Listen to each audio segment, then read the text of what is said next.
All right, everyone. Welcome to today's episode of We As Start Talking. I am co-hosting with my good friend and brother-in-arms, Gareth Knock. And I guess you could kind of call this part two. Last week, we all got to know Addison Brasil, one of the co-founders and creators of Tethr.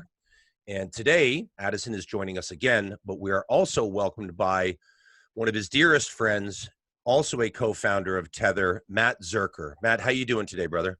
I'm doing really well. Thanks for having me, Carl and Gareth. Really looking forward to a lot of fun today. And Addison, I think I said off air, your episode last week was globally well received. Some of the comments and feedback that I've received has been, it's really validating because it shows that when somebody is brave and has courage and, does away with all the petty ideologies of masculinity, that he can't be open and vulnerable and cry. It just shows how receptive people are to hearing those types of things. So thank you again for that. Thank you for having me. So Matt, why? Yeah. Why? Let's just start Why do there something and go. crazy like this? Yeah. Yeah. Okay. I mean, it's a great place to start. I always like to start at the beginning with things. And I also want to talk a little bit about how, I was so fortunate to, entangle my life with Addison. I don't know if he shared anything about how we met, in the last episode, but I will go a little bit into like how Addison and I reconnected, and, a bit along the short is that Addison and I went to high school together. And we're never really friends, knew each other, and ended up reconnecting about 10 years after high school. And, now we sit here, he's my co-founder in Tethr, but I'll get a bit more into that as well. Where the story starts for me is, what's interesting is, my as I've gone through this journey, my view of what I've gone through, why I did this has begun to shift and change. I think I used to tell this story in a very different way. I mean, all the narrative points are very much the same, but my impression of why I was compelled to do this has actually shifted quite a bit, even in the last sort of few months. And I think it just sort of speaks to the pressure cooker that is this. And then when you are doing something in the mental health space, I think a lot of people, start this journey because, I'll speak for myself, is that I really did start this journey. I believe today was because, I felt like if I could build something of value that was going to help men like me, then I would be okay, right? I would finally be okay. My brain would finally shut off. I would finally be able to experience, peace and wholeness in my life. And I really do believe that, I was sort of, I was given all of these circumstances in my life that were forcing me back to a feeling of wholeness and peace in my life, because I've never really experienced what it means to have, peace, like a pervasive feeling of peace and wholeness in my life, my entire life. I was born in Toronto. I'm obviously Canadian. I grew up in an upper middle class, family here in Toronto. I never had to worry about food or shelter or anything like that. So none of those types of hardships. I believe that we were all given the parents that we need in order to teach us the lessons that are going to ultimately help us become the people that we are supposed to be. And I'm just sort of, shifting my narrative from one of, kind of why did I have to experience all of this, to one of, oh, okay, I see why this was actually necessary for me to be doing what I'm ultimately doing right now. And so, I was bullied really heavily as a kid for many years. I had a very low self-esteem. My parents have supported me unconditionally, but they're very different than I am, right? I'm a very emotional person, and my parents are just not on that level with me, and this is no fault of their own, but they were taught a certain way. They are certain people, and so there was always this sort of feeling for me, like it's like, my mom, my dad, and my sister were all kind of just like, okay, they could trudge along. And it's like, I seemed to struggle, and I felt like I struggled a lot more than they did. And I didn't really know why I felt so different from my family, my friends, the world. But I've come to realize that was like, you know, I feel things a little bit differently than a lot of other people. And so I was bullied a lot as a kid. It left me with feelings of, you know, inadequacy, low self-esteem. You know, when I was a young teenager, or I don't know, 9, 10, 11 years old, like just like preteen kind of years, you know, I've always been sort of trying to fill this hole that I felt inside of me. And so when I was younger, it was food. As I went into, you know, high school, it became drugs and alcohol. And then as I graduated high school, and went into university, it became achievement, right? But all of the, like, I was doing all of these things from a place of lack. I was doing all of these things from a place of incompleteness. So, you know, I mean, listen, it served me for a little bit. You know, I ended up becoming a portfolio manager at a quantitative hedge fund here in Toronto at the age of 27. I finished my CFA, my Chartered Financial Analyst designation, basically right after university. I was doing university full-time and that concurrently. So I had a lot of those check boxes, right? You know, owned a home, was making really good coin, like all of those things. You'd look at me kind of from the outside and you'd be like, yeah, this guy's, you know, good. But inside there, I was still dying, and I was still being like, what is wrong with me? Why don't I feel like I'm okay? And that was kind of the narrative of my whole life. It was always like, you know, I need this relationship to validate me. I need that person to validate me. I need this achievement, that suit, this car, all of those things I needed in order to be able to validate me. And none of it worked, really. It never really worked. And I guess the kind of, I mean, I always say it is like, you know, it was the tipping point. It was really kind of a jumping off point for me. You know, I think it could have been a lot of things that got me there, but, you know, a very formative and difficult experience in my life. And actually the anniversary of this date is coming up in about 6 days. And in 2018, so I was living in a townhouse complex. I owned that place. That was the home that I owned. And you know, I lived across the way from, so there was these two sort of like kitty cornered balconies in this townhouse complex. And one day I was just out there, you know, having a drink, and another guy came on to another balcony and was like, "Hey man, who the fuck are you?" And we just started to chat. It was, you know, very random, but, you know, quickly this guy became one of my closest friends, and we would see each other a lot. We would ride the train down to downtown from where we lived to work a lot of days, come back together. We'd hang out, watch hockey, basketball, all those kinds of great things. And in addition to just being a, you know, a great person and a wonderful friend, he was also one of those guys that could kind of go there with you, right? Like he wasn't afraid to go there. He also experienced a lot of the same things that I did, you know, bullying as a young kid. He always expressed his, when he was struggling, is like, you know, hey dude, I can't talk today. You know, I got a bit of the black dog. And that was his description for the depression and the sadness that he felt. And it's actually from a poem. And I can't remember the name of the poet right now. And of course it's going to come to me when we sign off, but it's called The Black Dog, and you can look it up. And, you know, he was, you know, exceptionally special to me. And in January 2018, he very suddenly dropped dead one day, and he had a pulmonary embolism. He dropped dead on the steps, like kind of right, you know, between our homes. And, you know, after that, I just, you know, I really, I think when those types of things happen in your life, you can kind of go one of two ways with it, right? It's like, you're either like, I'm going to live every day like it's my last, or you kind of go down, what the fuck does this all mean? Right? And those are the forks in the road. And I very distinctly and abruptly went down the, what does this all mean? Right?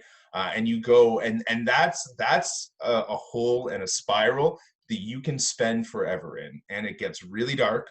It's hard to pull yourself out of it. And I know that there are so many men and so many people that go down that rabbit hole because it's very tempting. It's very tempting. And the brain wants to answer that question. Like, why am I here? What's my purpose? Why am I experiencing all of this pain?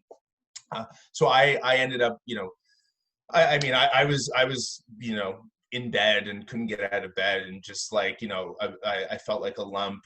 You know, I was anxious constantly. I was, you know, depressed. I was suicidally depressed for a period of time. Didn't know why my brain was telling me that I didn't want to live anymore. And I've said this to Addison a number of times, but it wasn't that I wanted to kill myself. It's that I didn't want to go on living the way that I was feeling, and I didn't want to die. And it's that limbo that is so profoundly uncomfortable and painful. It's like, I don't know why I'm here. I don't want to go yet because I think something's going to happen and it may get good for me. But I just can't live like this anymore.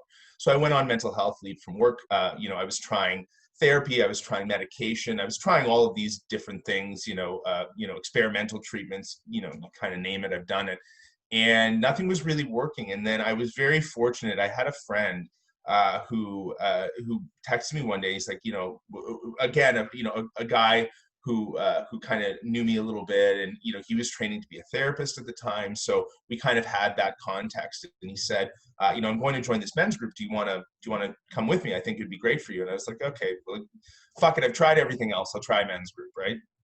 And it was the first time that I had ever felt. And this is all looking back in a retrospective, but like, it was the first time that I ever felt safe expressing myself in a room of men. And it was the first time I ever felt supported emotionally in a room of men. And that experience is profoundly transformative. I mean, because, and you guys know this better than anyone, and you talked about with Addison, this broken model of masculinity that discourages us actively from creating emotionally connected relationships with each other and sharing openly and vulnerably. And that was the first time I ever really got to do that, and where it was like, okay to do that. So I continued to go down this, men's group path. I would come every 2 weeks, same coffee shop, little circle of chairs. What's wonderful is like, still 2 years later, I still sit with them every single 2 weeks. They are still my men's group. We are still together to this day. So that's a really nice part of this story. And I was kind of doing that. I had gotten back to work. I felt like I was like, okay, maybe I'm getting my feet back on, but I was still dealing with debilitating anxiety and depression. Didn't know what was wrong with me. And I went on this men's retreat, and it was down in Racebrook, Massachusetts. And I had this, I did this thing on the first day of this retreat, and it was called a hero's journey or a healing journey. There's a number of different names for it, but it's a really deep somatic dive into an experience in your life. And for me, I went back to a place, this bullying, and reenacted a whole bunch of stuff and got out a tremendous amount of anger that was there with me this whole time. But I never really had a safe space to express it, where I could then also get the validation that I needed afterwards to integrate that into my experience. And I was able to get that. I had been waking up with panic attacks also. This was fun, every single morning for about the previous 10 months. Every day, wake up, immediately, I'm in a panic attack, right? Without doing anything. And it was miserable. And the morning after that, I woke up, and it was the first time, and it felt like the first time in my entire life and forever, I was able to actually wake up, and I could feel the sheets on my body.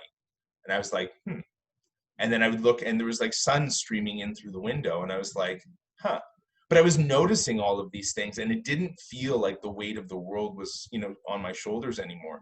And it was the first time I had experienced any semblance of peace in 10 months, 11 months, a year, right? And it was just such a profoundly liberating feeling. And I was like, I want more of this, right? And I'm a bit of a flow junkie, right? And like, I have an addictive personality. I was like, I want more of whatever this feeling is that I'm getting from this, that I've only ever been able to get from like drugs, alcohol, and validation in my life. I want more of this. And so I left that retreat on a Monday morning, and I got back, and I sat down at my desk on Tuesday. I was like, can't do this anymore. And I ended up quitting my job on the Wednesday, and I've kind of been building Tethr ever since. And, I think if I look back now, like, I mean, I am definitely the type of person who jumps and builds the parachute on the way down. And I didn't really know that about myself, but that's definitely me. And I probably could have planned a few of these things a little bit better, done a little bit more, but I was just like, no, we're doing this. Like, we're jumping in both feet. And I ended up selling my home to start the business. And along the way, just sort of started to attract the people in my life and the experiences and the support that was needed to get us to the point where we are today. Um, and then, you know, Addison, this is kind of where Addison comes into the picture, and then I'll stop my story. But Addison came into the picture a little bit, you know, sort of a little bit down the road. I had already met our other co-founder, Burke White, at that point. And Addison responded to a post that I made on Instagram. And, you know, I was talking about my friend. I was talking about that whole thing and how I was feeling. And he reached out to me, and I know that he was also, you know, I mean, you guys know his story at this point, but he was still working through some of the stuff that was going on for him. And we just reconnected. He said, listen, you know, if you ever need anything, just like, let's have a chat, let's connect. And we did. And in a lot of ways, you know, it was like we were modeling that very early behavior of what we're getting guys to do on Tethr. We were just two guys having a conversation where everything was on the table. It was supportive. It was, you know, caring. And it was, you know, that was like in a lot of ways our beta, and we just started to build that. And then he was like, you know what, like, I want to be a part of this. And you know, it just happened and fit so naturally. So that was kind of how, you know, we got here. That's my sort of story with, you know, mental health and my journey. And what I think is so beautiful right now, and what I'm appreciating right now, is that I can sort of let go of the fact that you know, that in order to be the guy that can do this with the team, you know, that we have around us, that I need to like be in some sort of end state. I'm getting more comfortable with the fact that there is no end state for this. This is a journey. And Addison likes to remind me of that all the time. So it's been pretty wild, and I'll drop it there because I think I've been talking for, you know, a little bit. But I love it. That's kind of the journey. Mr. And Man. Yeah, Addison always says, yeah, like, you got to I'm a jump walking in TED on that. Talk. It's just like he's ready to just drop into a TED Talk. But actually, I just wanted to point out that, like, this time hearing it again, like, there's just so many firsts in there for all of us, in sort of that story. Like, you know, you connecting with your friend, and then those that have listened to like my episode know kind of where I was at in there. But even when I reached out to Matt, I mean, Matt and I really weren't friends in high school. And to be honest, like, not that I thought you were a douche, but like I just like was like, you know, But I thought you were a connect with a douche. lot of people, and like I was just like he was just, I don't know, Matt Zerker. Like I don't know, he dated one of my friends, and like, you know, it was just like it was a big weird thing for me to like go, okay, I think he gets what I get right now, and I'm just gonna message him. And like, to be honest, like, I didn't know what I thought he was gonna think. Like, am I hitting on him? Like, what? Like, all those constructs like were there, you know. But it was just like the way he worded whatever that status was that day. It was like, I'm just gonna see, like, because I feel like he gets what I'm going through. And like, if you listen to my podcast, you know that like that was sort of in the height of like my grief after the accident, and the pain I was in, and like sort of stepping into being suicidally depressed. And you know, Matt and I had this weird thing for a while where we were up and down, and helping each other. You know, we weren't both always down, you know. I like so vividly remember. It's so funny when he tells the story, I'm like, how hard did my head get hit in the accident? Because like time wise, it's like, for me, it's not like maybe linear. It's more like what meant the most to me. But you know, I distinctly remember like telling him when I was like, you know, really feeling suicidal for the first time. But I also like, I have this memory, Matt, and I don't know if you remember this day, but You remember conversations way better than I do, so I'm going to trust you. I was at the grocery store. I was at Trader Joe's, and like you called me, and you were just like not okay. And I'll never forget like thinking that like I was really not okay. Like I didn't know why you were calling me. Like I was faking it, like to the degree. And I was like literally hunched down behind Trader Joe's, like just trying to coach you like through, you know, peer coach, I should say, you know, just talk with you through that experience. And it's just like, I realized in you talking this, like how much value like that gave me at that time, that somebody thought that I still had something to offer when I clearly was feeling so low. And it just, you know, it shows that the ship doesn't have to sink if two people are going through something very, very difficult, or even, you know, grief together. Like, you know, you can take turns.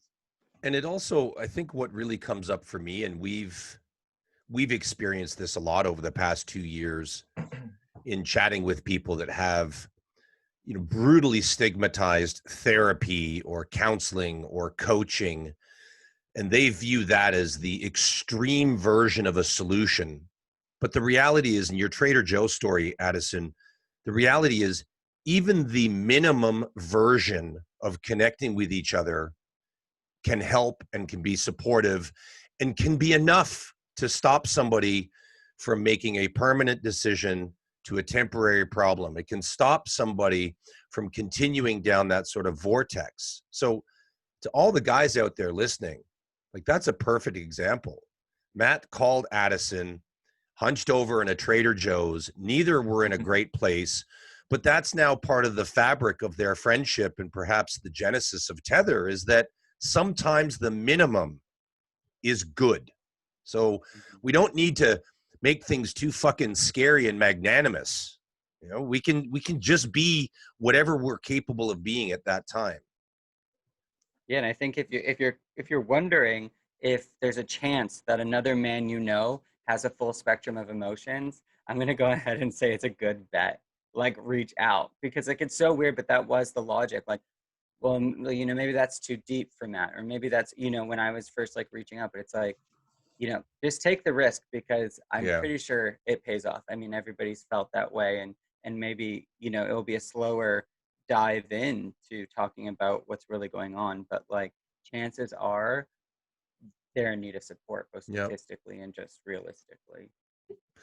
I want to ask a question to the three of you, Gareth, Matt, and Addison. It's something that we talk a lot about, and I'm sure it's part of your lexicon, is whatever language you attach to it. In our community, in the We As community, we call it being the best version of yourself. Whatever that means, could be different for everyone. There's no metric. But if you're striving to be the best version of yourself, oftentimes it means allowing yourself to have enough power that your past does not control and dictate your present and your future. Mm. But one of the things I always struggle with, this is not a comment, this is truly, I want some help on this. One of the things I always struggle with is I am not very good at making peace with my past, but yet I'm striving to be the best version of myself moving forward. So it's like I've still got a bit of a hook in my cheek anchoring me to the past, and I think truly preventing me to gain some velocity moving forward. I don't know how to allow myself to not be what my past was while still being the best version of myself moving forward. And I'm wondering, between the three of you, if you've got any commentary. I'd love to. There's two questions that immediately jump to my mind when you say that. And the reason, like, first off, Carl, I profoundly identify with that. It's like this story has, my story for me of, like, bullying and this and that and all that kind of stuff. It served me for so many years, because, like, one of the primary ways that I knew how to get attention and approval from other people was to say, look how fucked up I am. Please help me, or please tell me that I'm okay. And it was a really easy dopamine bump for me, right? Like, I could speak to family, friends, all of these people. And I don't want to label what that was for me, or to say like, oh, I had this mindset or that mindset, but it was a pattern I had learned, right? Like, I didn't get the approval and attention that I needed when I was a kid for good things in my life, because, and not because I didn't do good things, but just because of, whatever. I for whatever reason, that pattern got ingrained in my head. And I learned very quickly that it's like, if I did this, people would say, oh no, it's okay, you're fine, right? And so for me, that pattern of looking back and holding on to that actually allowed a survival mechanism that had worked for me for so many years to survive, right? That was a survival mechanism. It served me in some way. It got me the attention and approval that I felt like I wasn't getting in other areas of my life. So my question, and this could, and like, that doesn't mean that that's exactly it for you, right? But my question is, first off, is like, how is this serving you? How is that story and holding on to that story actually serving or potentially holding on to a mechanism, a survival mechanism that you've built in your life. And it could be very different from mine. It could be the same, it could be similar, but like, how is that actually, how is that story and holding on to that story serving you in some way? And then the other question is like, what would it look like, right, if that story didn't exist? And for me, if that story didn't exist, I didn't know who the fuck I was, right? Like, then I was like, oh my God, then I'm just this guy who needs to like do stuff. And it's like, if I can't talk about that, then what do I talk about? Right. It's like, it sounds like profoundly selfish and self-centered, but it was actually coming from a place of pain for me. It's like, I needed people to tell me that I was okay, because I didn't feel like I was okay. And I didn't have the internal resources to feel whole and peaceful by myself. Yeah. And so that was the interesting thing. And for me, the biggest thing on my journey has been recognizing how it served me, and then being like, oh shit, this is going to be wildly uncomfortable when we have to give this up. So there's a reason why I didn't give that up right away. And this isn't a question that I would ever want to answer for you, but like, who would you then need to be, for that story to not hold power over you? And why does that scare you, right? Because oftentimes we're not doing something because our brains are massively sophisticated and really good at keeping us alive, right? And so if I look at it from a survival perspective, right, then actually me doing that was perfectly logical. Yeah. Right. It was the easiest, quickest path to getting what I needed. It was the lowest flow version. Now I don't want that anymore. Right. So I'd be interested to hear what Gareth actually has to say on that. Well, Matt, I think you pulled out so many great points, and I think you kind of in part answered something that me and Carl talk about all the time. So shocker, he'll have heard this many times. You said earlier on, you spoke a little bit about the end state, and this is something that I see in my pattern, lots of people's patterns, especially Carl's patterns. We're extremely close, so I see that end state being an issue, and the sometimes inability to embrace the journey of your life and understand that where you've been and what you've been and who you've been are not who you are now. Mm-hmm. However, something I'm guilty of too is the identification, like you said, Matt, of the identifying who we were. And as soon as we want to almost not remove that identity, but detach from it, it's a scary place to be, because then we feel like we're under this pressure of then who are we, right? And I've got a very similar story, and actually I've got a few questions that we'll get into in a minute, to your story, Matt. But I think that's a big part of it. It's embracing that journey as a whole, and knowing that there's not going to be an end state, and everything you do today, there's going to be an improved version of that doesn't make today worthless. Yeah. Yeah. I mean, Gareth, obviously, as you said, we're very close, and you've been a part of my evolution for many years. One of the things that I work hardest on, and I'm sharing this not because this is a podcast about me, but because I think there's going to be a lot of listeners where this will resonate. For years, when you're a child and a young man, your emotional state is often influenced and controlled by the people around you, your parents, your classmates, your aunts, your uncles, and so on. But then when you become an adult, somehow you're supposed to magically put down all of those influences and be your own man, be your own version of yourself. And I have found, and I'm getting better at this, but I have found I became the sort of emotional surrogate to that negativity and that self-worth. And we won't go into this, but I didn't have, it wasn't an awesome upbringing. We'll just say that. So because that's all I knew, because that's all that was influenced around me, when those influences were no longer there, because you move on and you grow up and you become, an adult with responsibilities, I still managed to find a way for the past, probably for 10 years, to be that emotional surrogate to that negativity. Because that's what I knew. That's where it was comfortable. And one of the biggest dichotomies with me is, as much as I'm a thrill seeker when it comes to pushing comfort, zones and breaking down boundaries and doing things I have no fucking business doing. From an emotional aptitude standpoint, I still need that cozy little blanket of nails to keep me in pain. And, you know, it's there, but it's comfortable, but it's not. So I'm unpacking that more and more. But it's not fucking easy. To be honest, I wish Tethr existed 10 years ago. So do we.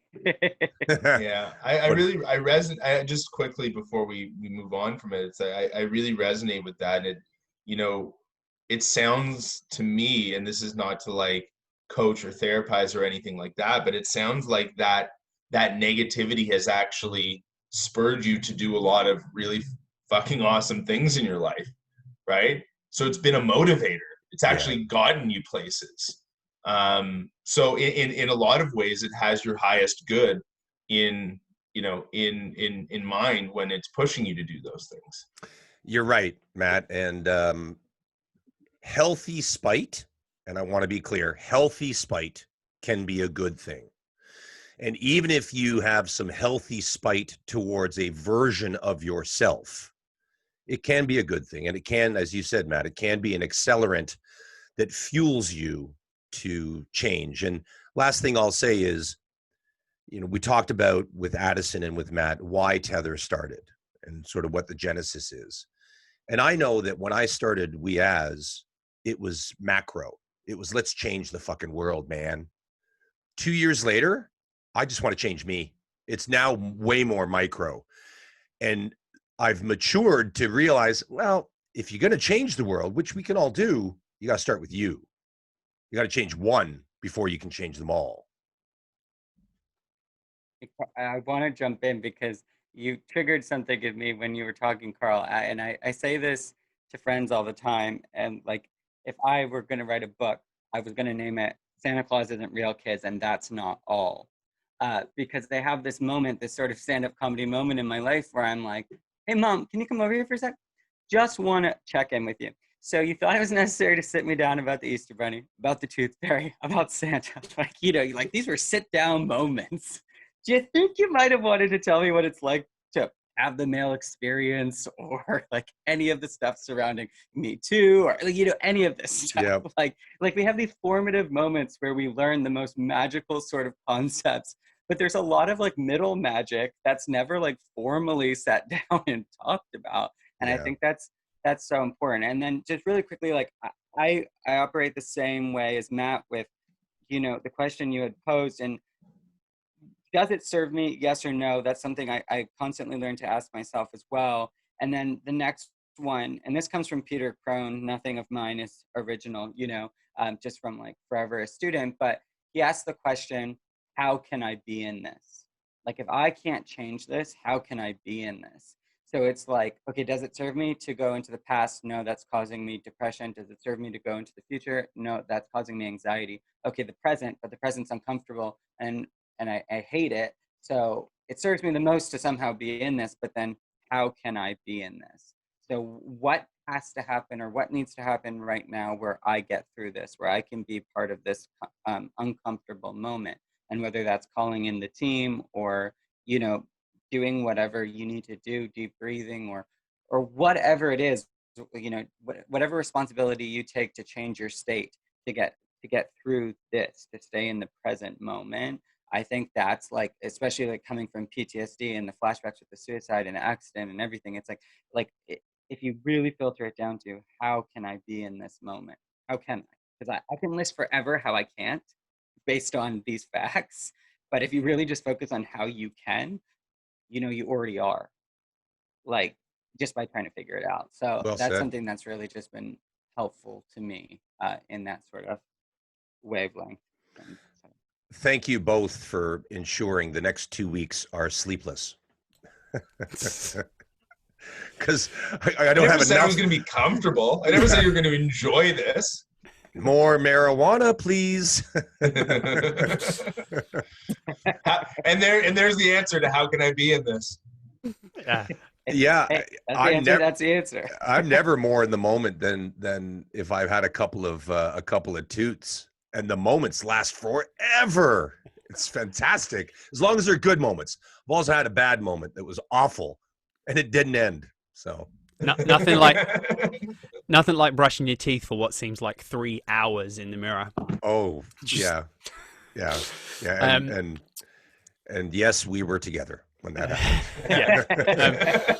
Were you staring It at each wasn't a other mirror. too? Yes. Like, You guys brushing were your staring at teeth? each other. It got weird, didn't it? Dude, it was like, oh, so Here, this let's is what switch toothbrushes. Here, This is let's what- try that. this is what prison feels like.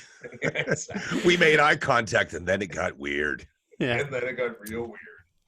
So, switching gears, I got a question, something that I just jotted some notes down while you were speaking, Matt, and there's a lot of alignment in our stories. And I'm not going to go too deep into mine because the listeners can go back and listen to the 1,002 episodes that I'm on and hear all about it. But you spoke a little bit about, you obviously mentioned being bullied as a kid. This is an experience that I had as well. And you touched a little bit on how you were kind of like almost the odd one out when it came to feelings and, you know, kind of emotionally within your kind of, you know, family unit. And that's something that I definitely felt. And it actually a bit of a realization when you were speaking that I kind of had that. I didn't feel like I had an emotional outlet. And you spoke about the kind of the deep feeling. And I wonder whether if you just kind of any thoughts really for my own selfish gain, but I was bullied a lot as a kid. I didn't have an emotional outlet, but as a result of that, or maybe just because of who I am, I feel things very deeply. And that causes me to shut myself off from others in the world. Maybe it's because I think no one else is at that same place as me from not having an experience. Is that, I think that aligns very well kind of with what you were saying. And just, yeah, selfishly, how do you navigate that? Well, I think that there's a presupposition in there just right off the bat that the fact that you feel things very deeply is somehow negative, right? Like just from like a first principles perspective. And I would say first, like there's nothing wrong with that. You know, we're going to be launching, we're going to be launching some programming actually tomorrow, which is really exciting. And it's with my coach, Chris. And one of the things that Chris always says to me is like, there are no good or bad emotions, just constructive or destructive reactions to them. Right. And I really like that. Right. So first I would say it's like, first being like, I am a deeply feeling individual. Like, how can I love that part of myself? Like, it says you shut off from it, but like, what does it also then do for you? Right? Like, well, we're on a podcast talking about feelings. So, there, like, to me, that's like item one as to like the benefit of this, right? Like there are benefits to, and like, so I'm like, it's interesting because you mentioned this idea of like, and it's caused me to do all of these things. And I felt like this way and disconnected and whatever. And I'm like, yeah. Right. But the only reason why, like, because I do this too. Right. So I'm not talking from like, I'm not trying to analyze or anything like that, but the fact that you go down the negative stairway right there, right, only happens with the presupposition that it's actually a bad thing to be a deep feeler. Right. And we're all doing our work in this world. And I don't mean like the internal work. I mean like the physical, you guys have a podcast, we have Tethr work, right? The only reason we are doing that work is because on some level we are deep feeling individuals. Right. And so my question is like, how is that deep feeling actually a superpower for you? Right. And this is like a very small, like, and how is it like, I mean, you obviously don't do this podcast, out of guilt, right? You do this because it gives you something. You like it, I think, maybe. I don't know. Addison's kind of like, I don't know, right? But like, what has being a deep feeling individual actually done for you that's been incredible, right? And it's a pattern interrupt, right? Like, and this is something that I've kind of struggled with, right? It's like, I always thought it was going to be like, the next ayahuasca ceremony, the next therapy, the next Reiki session, like where I was just going to wake up and all of a sudden, like, no problems. My thinking's good. I can do everything without resistance. Like we are good. right? But there's having that moment where you actually kind of see, and this is where because this is kind of where I'm at right now. So I'm gonna talk from where I'm coming from, is this idea of like, I really want to start from a place of wholeness and peace in my life, right? And one of my coaches is also like, it's like when you say like I have to do these things to experience that, you've actually got it in reverse, right? So my desire is that I feel peace and peace and wholeness in my life.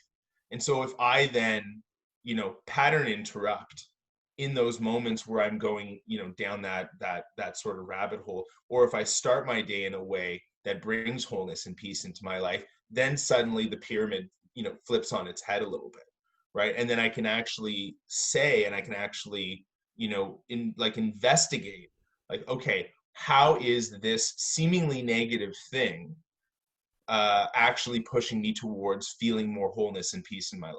And then that's the constructive versus destructive reaction, right?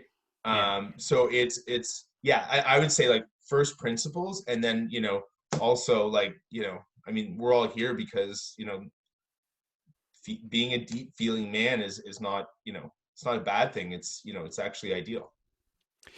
Absolutely, and the purpose of everything we're doing, across both platforms is exactly that, right? Giving a safer space to I guess introduce that back into our worlds, because I guess reintroduce it to some degree. It's really a really powerful way to think of it, and I think with some intentional action and probably some luck along the way, I guess I've ended up where I'm meant to be in that, being able to use that as a positive. And I guess that's just a message to everyone. If you have that feeling like you disconnect because of the deepness of a feeling, whatever that feeling is, and I feel like my trigger is the bullying and the kind of struggles, and that sounds probably not a massive struggle in comparison to a lot, but my personal struggle was that being a kid, being a teenager, and then shoving that stuff down rather than being able to, I guess, let it out. And now finding a platform to do it, right? And I guess maybe the deep feeling is a result of that. Maybe if we feel those things so deeply because we're unable to express them, or maybe you said it's just a natural thing that we do. So yeah, super interesting insight. So thank you. Yeah, and I would just say it's like, actually, how did the bullying push you towards being a more deeply feeling man? Like, again, how did it serve? Right? So not from like, oh shit, this happened to me and it caused me to do all of these things. That's actually, I think, taking power away from you, right? Where it's like, if I didn't get bullied, who would I be? I wouldn't necessarily be as deep a feeling man. I maybe wouldn't be the type of person who starts a podcast to help men heal, to talk about mental health, right? Like, I wouldn't have this relationship with Carl, right? Like, because obviously you guys have a very emotionally open, honest, and vulnerable, connected relationship. So obviously some of that, it wasn't all bad, right? And this is something I'm just sort of coming to myself, is like, oh, maybe that wasn't all bad, actually. Maybe there was meaning and purpose in why I had to go through that, and like how did it serve me? So anyway, that statement. Can I ask you guys a question? Sorry, before you move on. I hear this all the time. Just men using the word bullied all the time, and I just have like wanted to commit to just asking if Gareth and Matt, if you could just, and I mean this, Matt, in one sentence or less, if you could tell me your personal definitions of bully, like of being bullied, what does that actually mean to you? Because we use these universal words, right? Like even grief, bullied, like these things, and it can be so different. And I just like I'm just so curious as to like what that sort of really means from your perspective, like just kind of, Yeah, great question, because it does, and I hear this on the show a lot, and that's something interesting that I'm going to take away to dig into our guests a little bit more on, because a lot of people, you said, use that word, male, female, everybody. For me, it was a use of unkind, I guess, to me, hurtful names, words, and I guess assumptions around who I was. I think I was, I mean, this might be fortunate or unfortunate, wasn't really physically anything physical. However, I was 250 pounds as a teenager, so I wasn't likely to get picked on or bullied physically. So for me, it was definitely it was the, you know, direction of that stuff from other people as to my appearance and, you know, what that meant to them, I guess. Yeah, Thank you, man. I mean, the experience of it is, yeah. Cool. Thank you. And you know, I can't do anything in one sentence, but I will try my very best. And thank you for rolling your eyes. I appreciate that. For me, it was that I was made to feel different, excluded, you know, not good enough, broken, you know, less than, all of those things. I was made to feel very, very small by intentional actions from kids who were children and had their own wounds. But you know, there were actions, names, exclusion, like plenty of different things. I also was fortunate enough that it wasn't really physical as well, because I actually was big enough to, like, you know ruck them a little bit. So that wasn't the problem. I was good at sports, so that, like, that was never like really kind of an issue. But it was just this feeling like I didn't belong on some level, and I wasn't wanted around. And again, that was words, actions, you know, looks. Like it was all of those kinds of things. But yeah, I was never shoved in a locker, if that's what you're asking. And I just sent Matt, or sent everyone, just to the listeners, we're on Zoom. Shout out to Zoom. You guys have done a phenomenal job. But I just put a question in the chat, which you're right, Matt. This is a different conversation for another podcast because we don't have a ton of time left. But I think eventually what ends up happening is for a lot of people, you become your own worst bully. You start to propagate, whether true or false, you start to propagate all the bullshit that you've heard throughout your life. And Gareth, I'm thinking of you when I make that statement, because Gareth, for the first half of his life, you know, fought obesity, and a lot of his bullying was rooted in being, as I affectionately refer to him as, young fat Gareth. But now at 30, what are you, 36, 39, now at 39, there still has those moments where he bullies himself about his obesity. This is a guy who walks around 12% body fat, and he still bullies himself. So, well, and I think that goes back to what we spoke about earlier, in that, you know, we are the story we tell ourselves, and if that story is the story from 15, that's where we're still at mentally. It doesn't matter what we look like, right? So I think that's so important to embrace that entire journey and understand the bits of it, rather than, like, for me, missing out that like 20-year chunk in the middle and constantly going back mentally to that place I am at 15 and then continuing to tell myself that story. I think too, Gareth, like, to bring it back to what you had asked Matt about that, you know, going, like Matt said, like, you know, honoring how deeply feeling you are, and like the story writer actor in me is like, of course, if you can feel that deeply on the lower spectrum, it carves out for you to feel, you know, joy and euphoria on a higher level, because you know the contrast. But one thing that I would say is, like, in dealing with, and I feel like I sort of have been bullied by my experiences and by maybe a little bit like the legal world around my experiences, and that's all, like, I'll kind of say about that. But and by one of my step parents. And one thing that really helped me, that my coach Jen helped me back with in the day, was to honor that deep feeling, but to literally set an alarm. Like, I am going to go process, feel for like an hour. I'm going to go there. I'm going to allow this feeling. And then after an hour, I'm going to do X to change my state and be responsible about it, because that's where it goes from active feeling into just a story and a narrative of sort of a victim mentality that you can't break out of. So it's like, it's actually like the most driver of you to be like, I am going to have a, whatever you want to call it, I'm calling it a pity party, because, you know, I am my own worst bully, but whatever it is for that hour. And then when that alarm goes off, 20 jumping jacks, breathing, watching something I like, and calling the people that remind me the complete opposite of this. But like, to slowly allow that processing. And I think that's something that, you know, we all struggle with the balance of, you know, because if you go too into it, you're just always in it and you can't see around it, you know. yeah. It's a And maybe Addison, one of the chapters in your book, what was the title? Santa Claus Isn't Real, and wait, there's more. And that's not all, kids. And that's not all. Which I don't even like to say, because, and I would never publish that book because I love Christmas, and like I wouldn't even want someone to see my best-selling book because it would best sell. I wouldn't want a kid to see the cover, so it actually would have a fake cover. And then when you open it, it would say, "Do not read this if you're a child." But then it's like, "Give this to your child when they're 16, and don't tell them the other weird stuff." Yeah, my son would hang me if he ever saw that. Papa, is Santa real? Damn you, Addison. Yeah, exactly. That's why I can't be that guy. Yeah, exactly. Yeah. The front cover is actually going to be like, "This is going to get weird." Yeah. And then on the inside cover, then it's the real title. Or make it the front. You choose. The front cover could be something like, "This is a book about broccoli." Like, what kid's going to want to read that, right? And then when you open the front cover, it's no. But along those, love that. This is a book about the broccoli manual.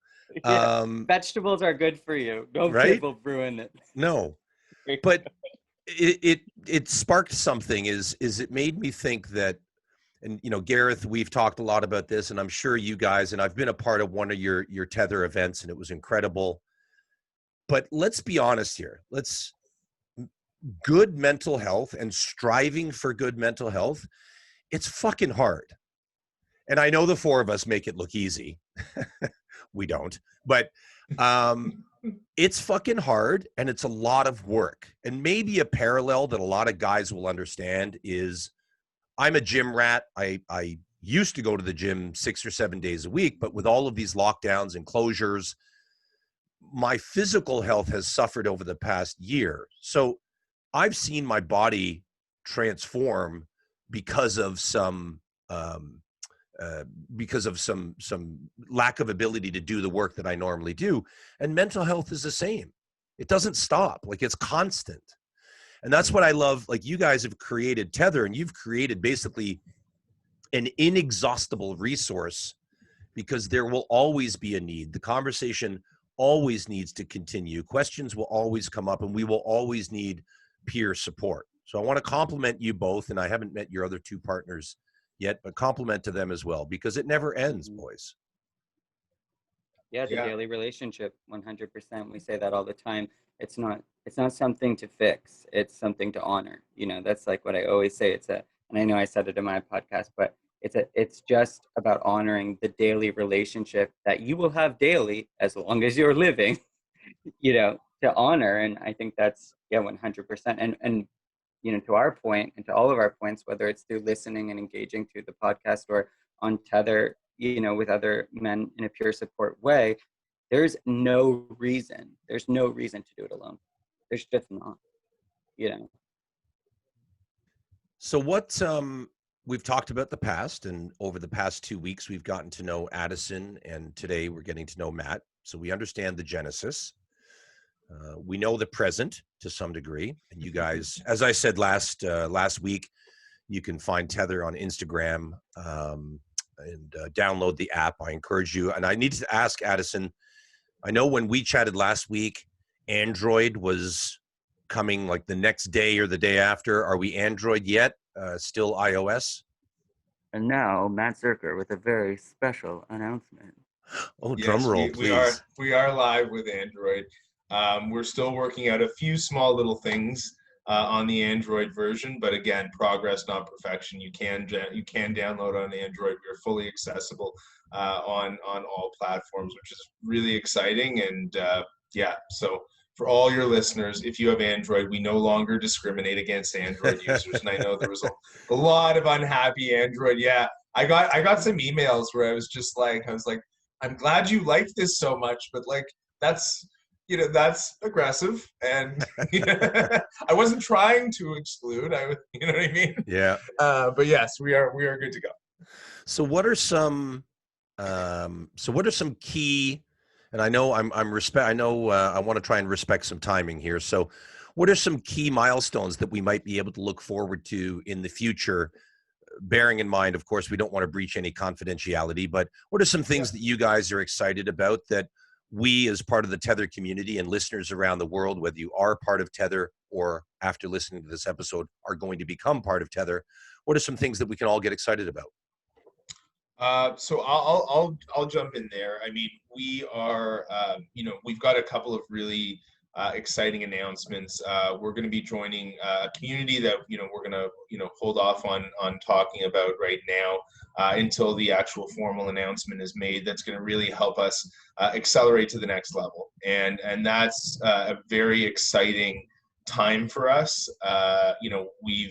We've been very fortunate along the way that we've gotten a lot of really great guidance, mentorship, and people just wanting to join to help out in the mission because it resonates with them, and we're going to be getting a lot more of that support, and that's something that we're personally very excited about, joining this community, and again, that's something that we're going to be announcing in the near future, and from there, really, I think we're at a stage where we're very much going back to first principles, right?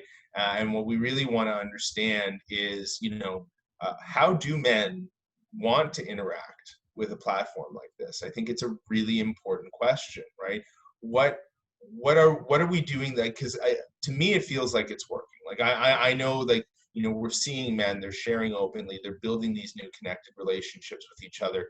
That part we're doing really, really well. So, what is it in that's, really, enhancing and enriching the lives of the men in our community? And I think we want to personally go deeper on that. We want to understand that better. And so for all your listeners out there, and for the people that have downloaded the app, like, get in touch with me, because we want to have conversations with all of you right now. And we want to know, what brought you here? Like, what has resonated with you about what we are doing, and how can we serve you? And Addison and I had a really great conversation. I actually got COVID over the holidays, so I was in isolation for 20 days. And I had the opportunity to do a lot of thinking and a lot of reflecting in my little apartment for 20 days. And one of the things that, kind of came to me, and Addison and I had a really great conversation, is like, if this isn't about service, it doesn't work, right?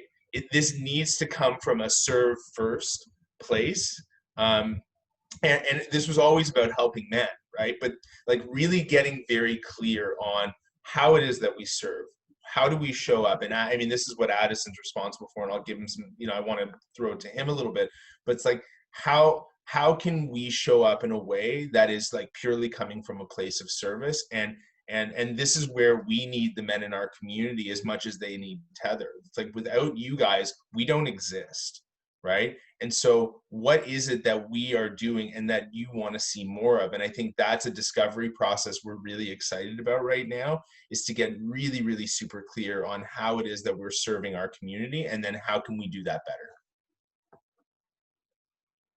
Addison? Yeah, absolutely. No, it's very, very well said. And You caught Addison off guard. He thought you were going to go another 5 or 10 minutes.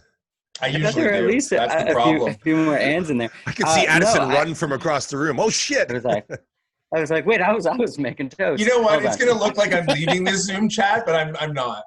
Yeah, but I'm not. No, yeah, I think 100%. It's a complete echoing of what Matt said, and I always say this, but like the most exciting thing about my job and what I get to do with Matt on a daily basis, and Burke White, our other co-founder and our head of product, is it's kind of look at what the barriers are right now, and what is the simplest version of overcoming that barrier. So for instance, like on the app on Mondays and Fridays, you guys know we do 1-word check-ins, and that's just a way to like, just with one word, start the conversation. Like, so different ways like this. And like Matt's saying, the easiest way for us to understand, we're not here to speak for all men. That's not the goal here. So the easiest way for us to understand the boundaries are with men coming forward. And if you're not ready to do that in a thread or in a bigger conversation, reaching out to us and letting us know, like, I'd really like to do blank, but this is my, this is what gets in the way. This is my barrier. And it's like, and let us go back to the lab and start to play in our world and figure out, okay, if this is their barrier, what can we provide that gets them to a place where they feel safe enough to share? Sorry, I was muted. I said, "Yep, amazing." Jimmy, so otherwise known as Gareth, you've got anything else that you want to add before we let these two guys get back on with their day? I think a great place to wrap it up, and something that's kind of I think is joining all the dots up from everything we spoke about today is, and Matt touched on it a little bit with, kind of coaching and coaching others and being there for others, starting these conversations.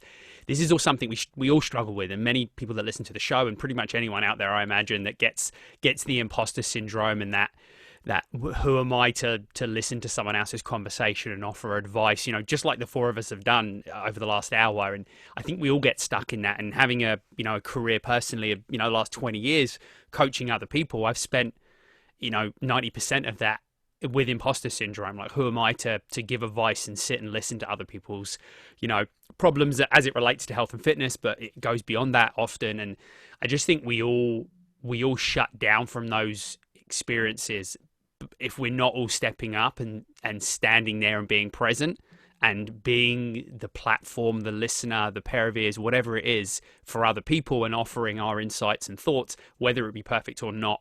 We're not going to move forward with this journey and this mission that we're all on. So. Yeah, I agree. Everyone out there, you can find these guys on Instagram, Tethr for Men. Follow them. A lot of great content. And we're personally speaking very excited to see how all of this unfolds. You can also download the app.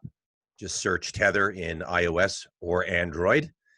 And Matt is, as is Addison. They are the real deal, guys. They are the real deal. When these guys say, reach out and contact us, it just doesn't get caught up in some spam filter. Before I got to know them both, and when Addison and I first chatted very, very early on, the openness, the degree of communication, it is the real deal. And I'll end by saying, Matt and Addison, there is something that you've both, I'm going to be a little bit more brutal. We continue to eliminate excuses that men can use to not talk to each other. Mm. And now, how much easier is it than a fucking app that you're going to spend 4 or 5 hours a week staring at your smartphone? Why not make, instead of scrolling through TikTok, why not make your use of your smartphone interactions much more productive for your own mental and physical health? Connect with the folks at Tethr. You will be absolutely amazed. And it's going to be uncomfortable at first, but I don't know. I remember the first time I did a deadlift. It sucked. Now I love them. So all measures of growth are potentially uncomfortable. Necessarily. Yeah. Otherwise, everyone would be a superhero.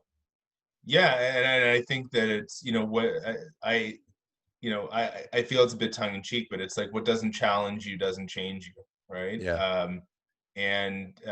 This is about grooving new neural pathways in our brains, building new habits, because we are so deeply wired to not want to reach out, to not want to connect, and that's society and movies and archetypes of masculinity and what we've been told. I mean, there's so many reasons why this occurs, and so. Yeah, I mean, like you said, the working out thing is the perfect analogy. It's like, you don't get to doing 100 push-ups before you do one, right? And so, that's really what we've wanted to create, is we want to create the lowest mental emotional barrier to entry for men into these conversations. Yep. And so for us, that was one of the things that I sort of saw out there as a limitation in the solution space for men, is that it was kind of men's groups therapy or what else, right? And so for a lot of guys, I think it's a big leap, right? But what's really great about Tethr is that it's like, it doesn't actually start with you sharing. It doesn't start with you commenting. It doesn't start with you replying. It starts with you just seeing posts from other men who are already doing the work, right? And then being able to be like, holy shit, it's okay. Like, it's okay for me to do this. And what we want to say is, yes, that is the whole idea and the whole purpose behind having an open community, is to let you know that struggling doesn't make you any less of a man. It simply makes you human. And here are other guys who get it, that are on the journey with you. So that's the first step, is just downloading and setting up a profile. If you don't do anything else, and you just get comfort from seeing the fact that other guys are in there with you, and in the struggle, and in the, in the mud with you, that's great. Like, whatever you need, there is something that is going to be there for you on the app. And then we do, for all the men that join us, we do hope that you find a home with us. I mean, that's really what we want to create, is we want to create a safe, barrier-free space that feels like your home. And I think that, there's not a lot of those places right now. And so that's, we want to create that. We want to foster and nourish that and nurture that, and create a place where the men on our platform feel like, this is for me. This is my space away from everything else. And I've got my guys here who get it, that are going through it with me. Because I think, like Addison said, it's so much easier to do this as a team. Yeah. Right? Like, we do not have to do this alone, right? There's a great saying that's men heal shoulder to shoulder. And I think that's, really what we're trying to build, is a place where men can stand shoulder to shoulder with each other, so that we don't have to heal alone. Yep. Yeah. I mean, we all have our own version of a black dog. So why not walk them together? And, and that was a really brutal metaphor. It sounded better in my head, but but I love the callback. Addison, Matt, I want to thank you both so very much. I really do feel privileged to be in your company. And for those of you out there, as I said, go check out Tethr. You can also check out the We As Start Talking Patreon. We'd love if you guys show your support by becoming a member. That's it for today's episode of We As Start Talking. We are out for now. Love and peace to everyone. Please remember, be the best version of yourself possible.